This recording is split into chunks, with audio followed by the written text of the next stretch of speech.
2 ദിവസം അടുക്കളയിൽ തീ കത്തിക്കണില്ല. എപ്പോഴും തീ കത്തിച്ച് ഫുഡ് ഉണ്ടാക്കണ പണി തന്നെയല്ലേ നമുക്ക്. അപ്പോൾ ഒരു റെസ്റ്റൊക്കെ വേണ്ടേ. അപ്പോൾ വീടിൻ്റെ അടുത്ത് തന്നെ വേല മഹോത്സവം നടക്കുന്നുണ്ട്. അപ്പോൾ ആന, തിരുവാതിര, കൈകൊട്ടിക്കളി, പിന്നെ നല്ല അടിപൊളി സദ്യയും കാര്യങ്ങളൊക്കെ ആയിട്ട് 2 ദിവസം അടിച്ച് പൊളിച്ചിട്ടുള്ള ഒരു വ്ളോഗാണ് കേട്ടോ.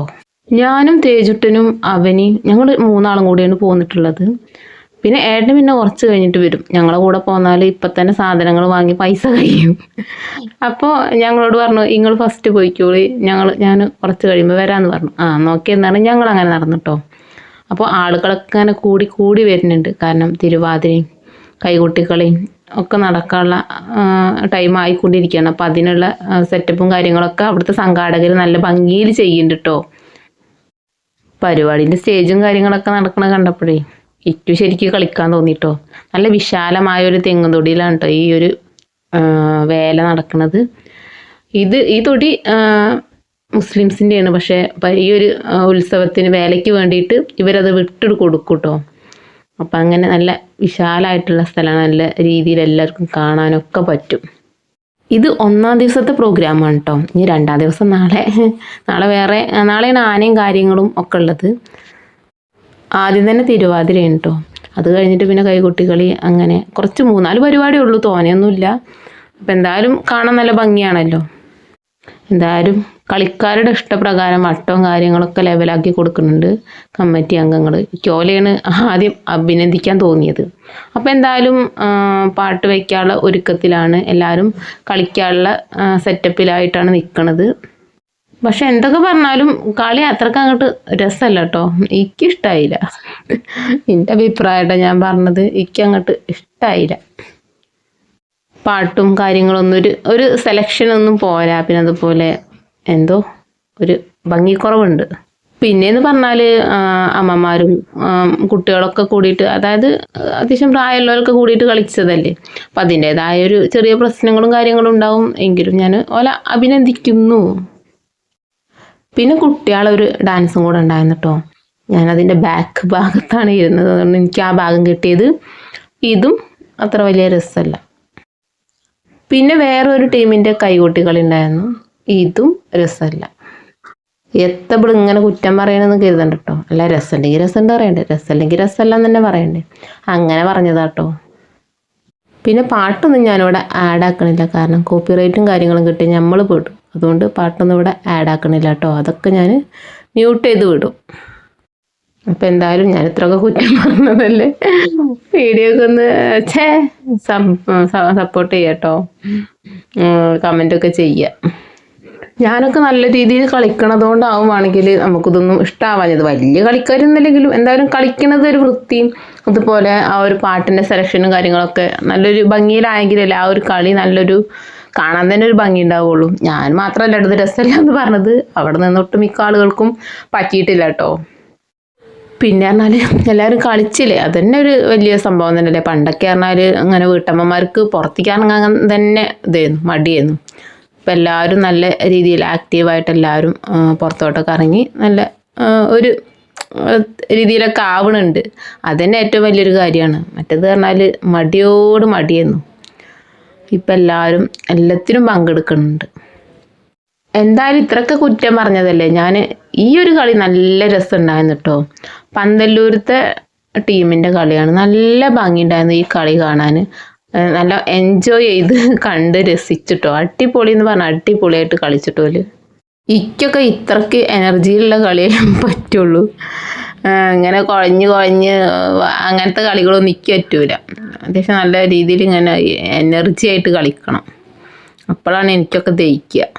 അങ്ങനെ കളി കാര്യങ്ങളൊക്കെ കഴിഞ്ഞു കേട്ടോ. അതിനുശേഷം പിന്നെ ഫുഡ് കഴിക്കാനുള്ള വരിയാണ് കേട്ടോ. ആ ഒരു സ്ഥലത്ത് തന്നെയാണ് വെടിക്കെട്ടിനുള്ള സംഭവങ്ങളൊക്കെ ഒരുക്കി വെക്കണത്. എന്തായാലും ഫുഡൊക്കെ കഴിക്കട്ടെ. നല്ല വിശാലമായിട്ടുള്ള സദ്യയൊക്കെയാണ് കേട്ടോ. പായസം മാത്രമല്ല ബാക്കി എല്ലാതും ഉണ്ട് കേട്ടോ. പുളിയിഞ്ചി, അവിയൽ, അച്ചാർ, പപ്പടം, ഉപ്പേരി, അങ്ങനെ എല്ലാതും ഉണ്ട്. ഞാനും മോളും ആണ് കഴിക്കുന്നത്. തേജുട്ടന് പിന്നെ കഴിച്ചിട്ടില്ല. ഓന് പിന്നെ ഇങ്ങനത്തെ ഓന് കഴിക്കുന്നുണ്ട്. ഞങ്ങളുടെ കൂടെ ഇരുന്നിട്ടില്ല. ഓൻ്റെ അച്ഛൻ്റെ കൂടെയാണ് ഇരുന്നിട്ടുള്ളത്. വീട്ട് തുടങ്ങാനായപ്പോൾ എൻ്റെ ഫോണിൻ്റെ ചാർജൊക്കെ കഴിഞ്ഞിട്ടോ. പിന്നെ ഞങ്ങൾ രാത്രിയായപ്പോൾ വീട്ടിലേക്കൊക്കെ പോയി. പിന്നെ പിറ്റേ ദിവസത്തെ കാഴ്ചകളാണ് കാണുന്നത്. ആനയും അതുപോലെ മുത്തനെയൊക്കെ കൊണ്ട് കോമരക്കാരും താലക്കാരും ആളുകളൊക്കെ നേരെ പുഴയ്ക്ക് പോയിട്ടുണ്ട് കേട്ടോ. അമ്പലത്തിൻ്റെ കുറച്ചടുത്തായിട്ട് തന്നെയാണ് പുഴ.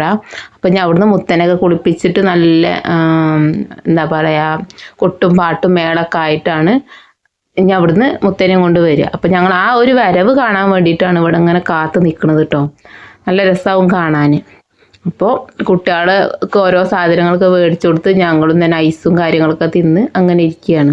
അപ്പോൾ അതിൽ ലൈറ്റും കാര്യങ്ങളൊക്കെ നല്ലതിൽ അലങ്കരിച്ച് ഏകദേശം വരാനായി തുടങ്ങിയിട്ടുണ്ട്. കുട്ടികളെ കൊണ്ട് ഇങ്ങനത്തെ പൂരപ്പറമ്പിലൊക്കെ ഇരിക്കണമെങ്കിൽ നല്ലോണം പൈസ വേണം കേട്ടോ, അത് ഇതൊക്കെ വാങ്ങാൻ. അപ്പോൾ കുറച്ച് നേരം നമ്മളെ കൊണ്ടൊക്കെ പിടിച്ചിക്കാൻ കഴിയുള്ളൂ. അങ്ങനെ മുത്തനെ കുളിപ്പിച്ച് ആനയും അതുപോലെ കോമരക്കാരും എല്ലാവരും വരുന്നുണ്ട് കേട്ടോ. ഞങ്ങൾ വേഗം അവിടുന്ന് നേരെ അമ്പലത്തിൻ്റെ മുൻപിലേക്ക് പോകുന്നു കേട്ടോ. ഓല് വരുന്നത് വരവേൽക്കാൻ വേണ്ടിയിട്ട് നല്ല ഭംഗിയിൽ പൂത്തിരിയൊക്കെ കത്തിക്കുന്നുണ്ട് കേട്ടോ. അപ്പോൾ അത് മെല്ലെ ഒന്ന് ഞാൻ വീഡിയോ എടുത്തു. കിട്ടട്ടെ. അപ്പം എന്തായാലും കാണാൻ നല്ല ഭംഗിയുണ്ട് കാണാൻ. ഈ കാഴ്ചകളൊക്കെ കാണുമ്പോൾ തന്നെ നമുക്ക് മനസ്സിന് ഭയങ്കര സന്തോഷമാണ്. എപ്പോഴും വീട്ടിലിങ്ങനെ ചടഞ്ഞു കൂടിയിരിക്കുന്ന ആ ഒരു ഇതെന്നൊക്കെ നമുക്കൊരു മാറ്റം ഉണ്ടാവുമല്ലോ. അങ്ങനെ അമ്പലത്തിലെ കാരണവന്മാരൊക്കെ നമ്മളെ മുത്തനെ അമ്പലത്തിൽ കയറ്റാനുള്ള പോക്കാട്ടോ. ഇനി അടുത്ത വർഷമല്ലേ പുറത്തിറക്കുള്ളൂ. അപ്പോൾ അമ്പലത്തിൽ കയറ്റാനുള്ള പോക്കാണ്. അങ്ങനെ ആനപ്പുറത്ത് നമ്മളെ മുത്തനിതാ എഴുന്നള്ളി അമ്പലത്തിൻ്റെ അകത്തേക്ക് കയറി. കാണാൻ തന്നെ നല്ല ഭംഗി. പേടിയോടെയാണ് നിൽക്കണത് കേട്ടോ. ആനല്ലേ, എങ്ങനെ ആയാലും അതിനിപ്പോൾ കാട്ടിൽ നിന്ന് കൊടുന്ന് ഇങ്ങനെ ഇത്രയും മെരുക്കി വളർത്തുക എന്ന് പറഞ്ഞാൽ അത്രയും ഡേഞ്ചർ തന്നെയാണ്. പിന്നെ എന്തായാലും പാവത്താനായിട്ടൊക്കെ നിന്നിട്ടുണ്ട് ആള്. വലിയ കുഴപ്പങ്ങളും കാര്യങ്ങളൊന്നുമില്ല. അങ്ങനെ അമ്പലത്തിലെ കാരണവന്മാരും ആനയും 3 പ്രാവശ്യം അമ്പലം ചുറ്റി വലം വെക്കും കേട്ടോ. അതിന് ശേഷമാണ് പിന്നെ മുത്തനിറക്കി അമ്പലത്തിൻ്റെ അകത്തേക്ക് കോവിലിൻ്റെ ഉള്ളിലേക്ക് കയറ്റി അവിടെ കുടിയിരുത്തുക കേട്ടോ. ഇനി പിന്നെ അടുത്ത വർഷം ഇതേപോലെ വേലയൊക്കെ ആക്കി പുറത്തേക്ക് എടുക്കും. അങ്ങനെ നമ്മുടെ മുത്തനെ ആനപ്പുറത്ത് നിന്നൊക്കെ ഇറക്കണ ചടങ്ങാണ് കേട്ടോ ഈ കാണുന്നത്. ആന നമ്മുടെ പാപ്പാൻ പറയണതൊക്കെ അനുസരിച്ച് നിന്ന് കൊടുക്കുന്നുണ്ട്. എനിക്കിവരെങ്ങനെ കാണുമ്പോൾ സന്തോഷവും സങ്കടവും ഭയവും ഭക്തിയും ഒരുമിച്ചാണ്ട് വരിക. എത്ര നല്ല രീതിയിലാണ് ഓരോ ചെയ്യണത്. പക്ഷെ അതിന് ദേഷ്യം വന്നാലോ നമ്മളൊന്നും പാടാൻ നിൽക്കൂല. എന്തായാലും ദൈവത്തിൻ്റെ ഭാഗ്യം കൊണ്ട് ഒരു കുഴപ്പമില്ലാതെ ഭംഗിയായിട്ട് തന്നെ വേലയും കാര്യങ്ങളൊക്കെ കഴിഞ്ഞു കേട്ടോ. പിന്നെ നമ്മുടെ ആനക്കുട്ടനെ ഇനി പുറത്തേക്ക് കൊണ്ടുപോവാണ്. ആനയ്ക്ക് ഉണ്ടാവുമല്ലോ ഇനിയൊരു സ്ഥലം ഉണ്ടാവുമല്ലോ, അതിനിരിക്കാനുള്ള ഫുഡൊക്കെ കഴിക്കേണ്ടി വരുമല്ലോ. അപ്പോൾ അതിനുള്ള സ്ഥലത്തേക്ക് അതിനെ കൊണ്ടുപോവുകയാണ്. അപ്പോൾ പോവണത്തിൽ ഒക്കെ ഒന്ന് തൊഴുത് ഇറങ്ങുകയാണ് തോന്നുന്നത്. എന്തായാലും എന്താണ് ആ തൊഴൽ. നല്ല രസമല്ലേ കാണാൻ. അച്ഛനടാ